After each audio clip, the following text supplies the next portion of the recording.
Kate here with WTI, and if you're looking for a pair of warm boots this winter, these are from Knixmax and they're an awesome choice. So there's a few things I really love about them. For one thing, they're warm. So obviously, winter boots, that is the main thing you're looking for.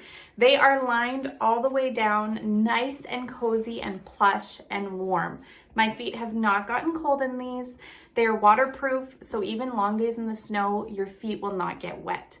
The other thing I really like is the sole. So it's nice and grippy. It's good on snow, on ice, on all of those sleek surfaces. I really like the stability these give me.